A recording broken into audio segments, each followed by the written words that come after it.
Yes, let's do this now because I'm in the mood. Is that good? Good? Yeah. Very good. Good, okay. Awesome. So this is the Fresh Squeezed Opera Podcast, and we have a special treat for everyone today. We are here with Wolfgang Amadeus Mozart. Yeah. Thank you for being here.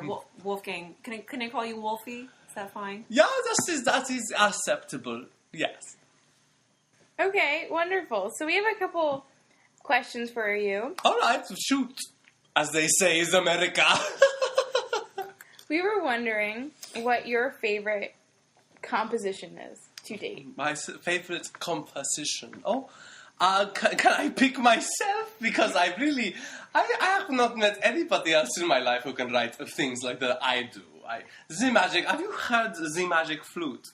Oh, it's brilliant, brilliant. So good. I love it. It's good. Yeah. It's good. I love Pupsen more, so. I love Pupsen a lot. What's Poopsin? Pupsen, funny. you know. You know. What little lambs and sheep do out in the meadows. When no one's watching. Oh, I'm naughty. Yeah, okay. Aside from Poopsin, Wolfie, what do you like to do for fun? Well, I usually like to go to the local, the public house, as they say, down in Berlin. And I like to, knock them back, as they say, in Chicago. And then like, they hop on the old white ivories and play a little tune or two. And just make everybody laugh. That's what I like to do. So you like comedy in your music? Yeah. I use a lot of humor. People say Germans are not funny people. I say, no, there's not Jean-Fer. Look at the way we dress. We dress very funny. We wear suspender, we wear green. Green is a very funny color. We wear feathers in our caps. Yeah. Can I argue with that? Yeah, that's true. True, see? I know what I'm talking about because I am the Wolfgang Amadeus Mozart. As you very much know. Wolfie, I want to take it on a more serious note. Yes. What was your relationship like with your father? My father, Leo. I called him Leo. I know a lot of kids, a lot of children, a lot of kinders, as I would say. A lot of kinders would call him Papa. I called him Leo because he was a very Leo. But he reminded me of a Leo. He made me study very hard when I was a little child. I was a little kinder. I was in kindergarten. And he made me take up the composition.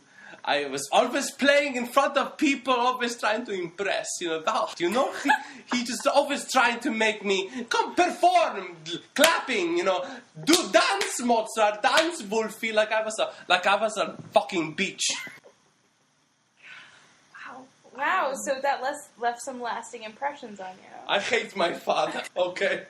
Now that you mention it, yes. I hate him. I want nothing to do with that man. But he watched out for you, like when you would go gamble your money, he would say, "Hey, Wolfie, why don't we tone it back a little with the gambling?" What would a responsible father do, Jillian? What would he do? He would take you by the hand, the handen, as I would say, and he would lead you down by the river, and he would say, "Wolfie, you must learn what to do with your money. You must make good decisions like a little kinder should." He would not bankroll my descent into the purgatory of hell, Jillian. He made me a monster. Oh, I'm so sorry. I didn't know this question would hit such a sore spot. I apologize. I just feel like very, very, very real right now. I'm sorry. It's very real indeed. Wow. Next question. Let's move on to happier things. Next question. Let's talk about Salzburg. Salzburg for happy times. Yeah. But I thought you didn't like the Archduke. No, I'm not talking about him. I'm talking about all the women. There were so many women in that court. They There were so many beautiful. women. And you were notoriously a ladies' man. Yes. Was that true? Those were happy days, you know.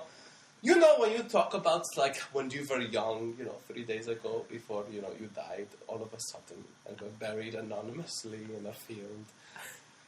Back then, when I was young and happy, simply a couple of years ago, I remember I was talking around court, and I was looking up every single young maiden's skirts, because that's what I was bound to do, and writing music, Simultaneously? at the same time. I was coming up with some of my most prestigious compositions back then. While looking up ladies' skirts. Wait, but so when you found Constanzi, did you change your ways? No. I made her change for me. Nobody changes Wolfie. Wolfie changes for no one, as they say. You didn't stop philandering for No. your lovely wife? No. I told her that I did. But, as many men do in this world, we keep things on, what is it that the Africans say? The down low. We keep things on the down low. Yes. Yes. Yes. Okay. People say that. Yes. Yes. And it was around this time that I developed my greatest life rival against F. Murray Abraham, who was, of course, playing Salieri in that movie that they made about him. I knew Salieri, but I prefer F. Murray. I think F. Murray was very much truer to the true nature of the rivalry that I had. Yeah, he kind of reminded me of Scar from The Lion King. For reals? Yeah, but I know he wasn't the same guy. He just reminded. No, because that was Jeremy Irons, I believe. Yeah. Who, by the way, if he was a woman, Wolfie would go down on that. Do you know what I'm saying? Jeremy, call me. So, so you know about, the newer 21st century, 20th century actors and musicians. Yes, I am very much, yes. In fact, I have a blog now that I talk about all the celebs. So, yes, shoot. Oh, wonderful. Well, we wanted to ask you, what do you think of Justin Bieber? And the recent scandals. Oh, Justin's Bieber. Oh, okay. Justin's Bieber. Let me tell you something about Justin's Bieber, okay? Because I was a lot of people think that I was the Justin Bieber of my time, okay? I'm from a foreign land that had very, deep personal connections with Germany, but of course I wasn't German. And of course, I was a very young child, and I came up with a lot of top 40 hits. But when I look at Justin Bieber's careers, what I see is a sad individual. I see a person who has completely missed out on his childhood. Completely missed out. And all I can say for him is he better be appointed as court composer somewhere fast before he goes to total nuclear meltdown. That's what I'm saying. I think that he needs a job very quickly. So you don't think his dozens of tours all over the world, that's not enough? He needs a court composership. Well, right now he's just shoving off. That's what he's doing. He's taking you by the hand. He's saying, "Look at me. I'm Justin Bieber's." But Justin Bieber's, what he needs is a steady income. I mean, that's what brought me much happiness in life. To the point where I died. So think about that, Justin Bieber's.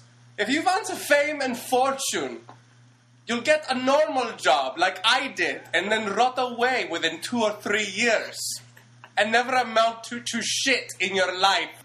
That's all I have to say about that, Justin Bieber's. Alright, let's go back. So, who would you say is your greatest musical influence? My greatest musical influence? I really think that probably Haydn. He really believed in me. You know, he really made me feel good about what I do. And I respect that. I think if you are talented and you see someone else who's talented, you should be like, go, do that, young man. Be fruitful and multiply, as they Well, say in didn't the you Bible. kind of snub Beethoven? You know, he auditioned for you. You know, Beethoven, what I say is Beethoven Schmeethoven, you know, like, he had a lot of interesting ideas. He's never going to amount to a shit, you know, he's never going to amount to anything. Who listens to Beethoven? I wrote a piece of music, I don't know if you've heard of it, it's called Ein klein Nachschmuchstück, you know, as we say in German. And I pronounced it in the Highland manner. And if you haven't heard it, hear it, because some people say that Beethoven is all that, but if you listen to that piece of music, you will understand what all that truly is. Okay, I mean, Eine kleine Nachtmusik is good. Yeah. But No, it's not. Darling. It is not good. It is not good, darling. I was not born yesterday, darling. I was born over 400 years ago, I'm pretty sure. Okay? If it was good is the shit I took this morning was good, okay? Ein kleines Musik was incredible, okay? It made girls cry when it was premiered, okay? But how can you possibly compare that to Beethoven's Ninth Symphony? It was a revolutionary piece of music. You're right. You cannot compare it. Mine is leaps and bounds better. There is no comparison. It's like Beethoven is Mercury and I'm Jupiter. Okay? There is no comparison. I'm at least 50 times larger than that bitch. Okay? I'm revolving around his state of gravity to continue the astronomical illusion. You mean he's revolving around your gravity? Okay, whatever that means, I don't care. Whatever I'm saying is that I am better than Beethoven. Why are we even talking about this? You're not even interviewing that prick. You're interviewing me, no? N'est-ce pas? Okay, yeah. So, you know, we're an opera company. Oh, yes. Mm-hmm. I have written several. Yeah, yes. Yeah. Yes, we know. Yes, I have. I love writing opera. I love writing music for people to sing. Have you heard of Don Giovanni? Of course, I've seen it several times. You've seen it? Yeah. May I ask you a question, Jillian? What is your favorite part of Don Giovanni? Tell me. I want to know from my fans. Well, I really like the Madamina Cataloghe aria that Leporello sings. And as a matter of fact, in the opera I'm writing, I take that aria. Wait. You're what? You're writing an opera? Yeah, I'm writing an opera. Oh, okay, but maybe we'll talk about that after you finish talking about me, okay? Okay, so continue talking about Don Giovanni, please.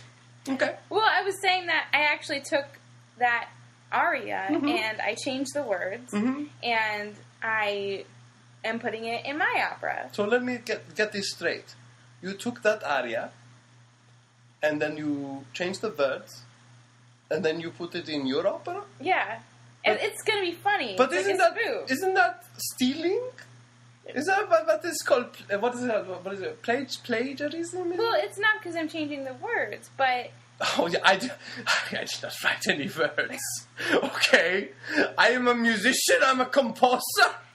You say I did not steal the words, it does not count. The words are nothing to me. Wolfie, please. It's really more of a tribute. A tribute, definitely. Oh, a tribute. To your work, to your composition. It's gonna be really funny. I see. So like people will see it and be like, oh yes, that is funny because Wolfie did that. Yes. Yeah.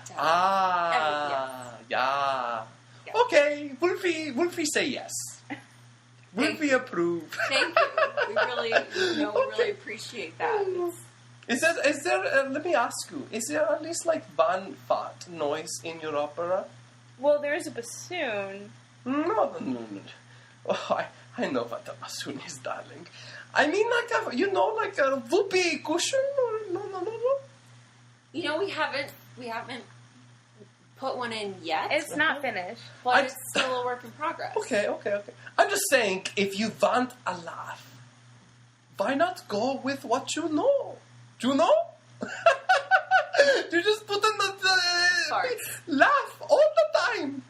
People just... It's funny, okay? It's funny. Yes. So what's your favorite opera? My favorite opera? That is a tough question. But you know, if I was to really think about it objectively, as someone who just loved music for what it does to the world, I would have to say that it was the Magic Flute, because really, you know, in that, I really put everything in that. I mean, people just love the shit out of that, you know? They go to that and they feel good about being human. And this is totally your unbiased... Yes. I mean, I'm looking at this as an outsider. So out of all of I'm pretending that I'm Beethoven right now, and I'm saying, Wolfie, this opera is the cheese, you know? So what do you think of Beethoven's opera, Fidelio? Wait a minute, I play that prick wrote an opera. Beethoven wrote an opera? Just the one. Just one. But what was it called? Fidelio. Oh, Fidelio, that's funny, yes. It talks about faithfulness, yes. Talk about your ears being faithful to you, Beethoven. Where are your ears now? They were very Fidelio, weren't they? Oh, yes. Ode to joy, ode to being deaf and dumb, more like it. Whew. Oh, yes. Mm. So what about more, contemporary opera composers like... I must say, let's talk about the new boys, okay. Because I see the new boys, and I see them, and some of them are very slender and very, they have very fine figures. They look more like new girls than new boys. But in general, they're still, they're still boys. Whatever. I know times is changing, as the Bob Dylan says in the 60s, And, but I look as a new, and I really must say, I really like the work of Philip Glass amongst all of the peoples today's. I really feel that he is good. And let me just throw this out there, but I know he's not an opera guy, but I like Andrew Lloyd Webber. Let me just say, Cats is pretty okay. I have a couple of cats myself. Yes. Oh, do you? Mm-hmm. Yes. I like cats because they make you work for their affection. They're not like Haydn always giving you, go do that, son, always giving you encouragement. They make you work. They're more like my father, Leo, which is why I called one of my cats Leo. Wow. Yes. That's very telling. Mm-hmm. And my other cat is called Mongo Jerry after Andrew Lloyd Webber, Cats. Yeah. I love that musical so much. So what do you... I mean, you mentioned that, let's talk about the new guys, but what do you think of women composing? Women composing? Decomposing, you mean, darling.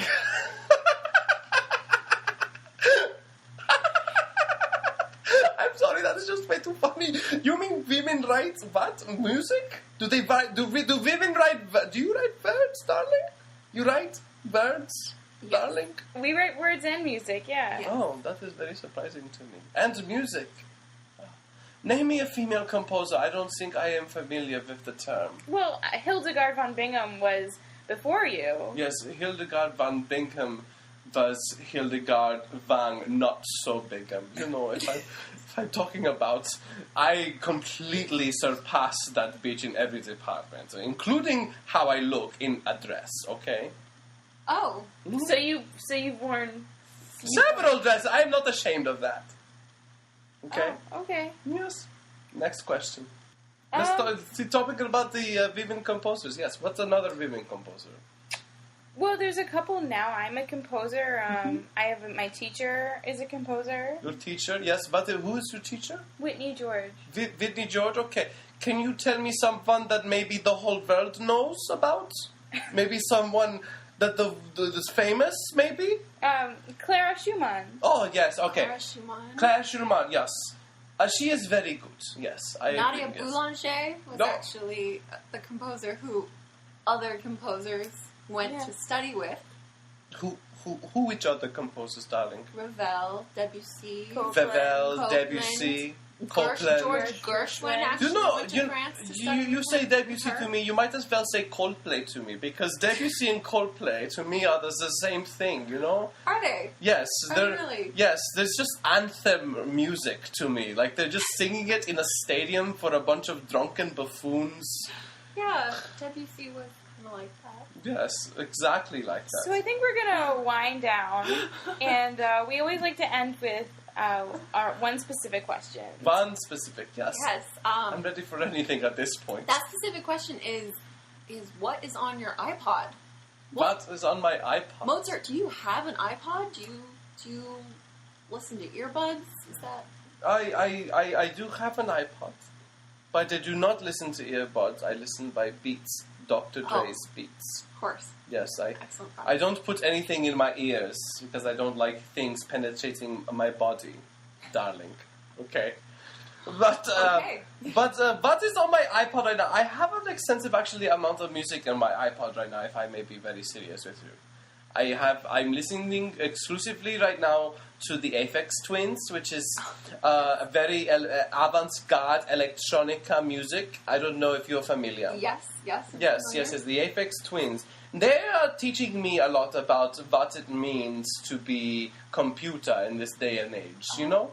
It's very difficult when you come from the past to understand concepts, and music, for me, gets me into it. The other thing that I'm listening to right now, I love, I know that this makes me sound very, Caucasian, but I love Hootie and the Blowfish. And yes, they are an old staple of 90s alternative rock music, but I'm not ashamed to say it. I love Darius Rucker. He is an amazing artist, and I will listen to him till the day I die. And then the other very big play artist right now in my iPod is, of course, Wolfgang Amadeus Mozart, because I listen to myself because I like to remind myself how much of a genius I truly am.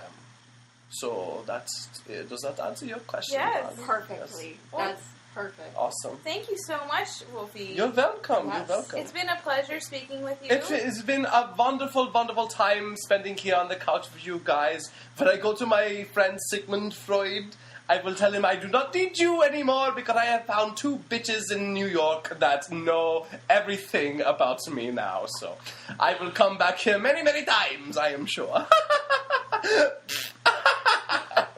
Yeah, that's all right. I had to put that in. So auf Wiedersehen and good night. Mm-hmm.